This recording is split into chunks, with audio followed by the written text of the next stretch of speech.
The president gathered anew his men in the cabinet and heads of the MMDA Pag-asa Office of Civil Defense for an update on the typhoon's location and the extent of the damage visited by Karina and Habagat.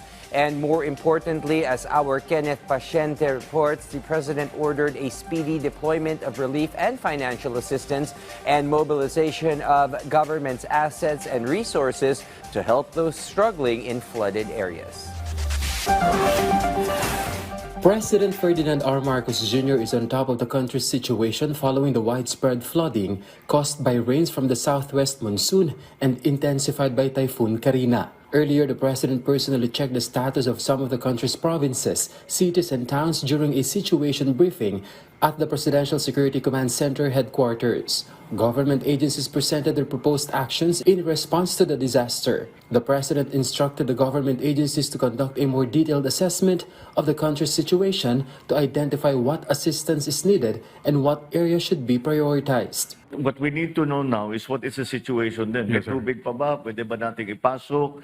Kailangan ba natin maglinis ng putik? Ano bang what we need to ascertain now is what is the situation as of this morning, and where do we go? Where do we send our people? Where do we send our equipment? That's what we need. What we need to define to decide now.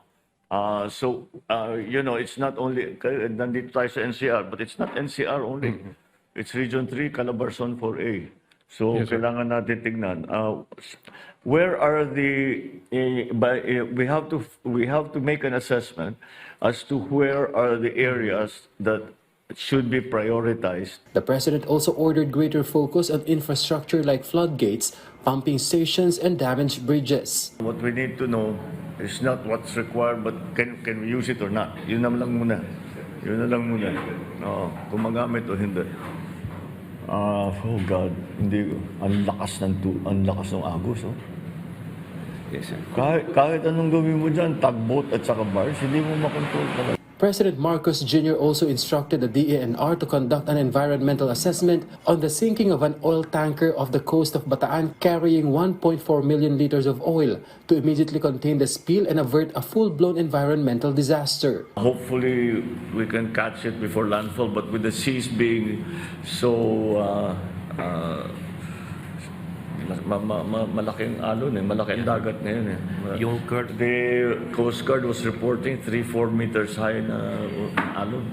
Yes, sir. So it's very hard to do anything, but hopefully that will help us dilute the oil spill. Hopefully, but we'll see. We'll have to make that determination as to where the tides are running, how the wind is running. Where if in case it is headed into towards coastal areas, which coastal areas are those, so that we can try and prepare for that. The president also said the situation of those in the evacuation centers should be addressed. The next part of this is going to be healthcare. Kung minsan nakakalimutan yan but those in the evacuated areas will need to, kailangan meron silang clinic sa bawat evacuation center, or at least may umiikot na medical team. The long-term problem usually pagka may ganito is gamot. So that's another thing we have to prepare with, na may gamot. But the medicines I'm talking about are the obvious ones.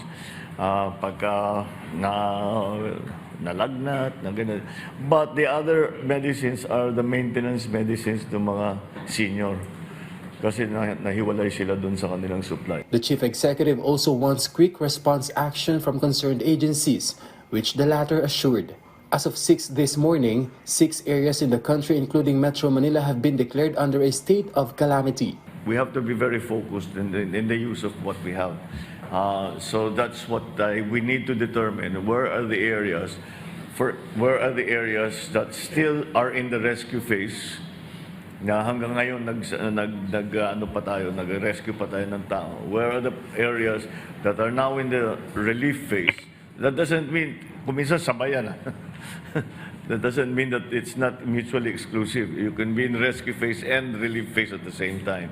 So that's what we need to know. Now, Typhoon Karina has left the Philippine area of responsibility, and according to DOST Pag-asa, the weather is expected to improve even more in the coming days. Kenneth Pasyente from the National TV Network for a new and better Philippines.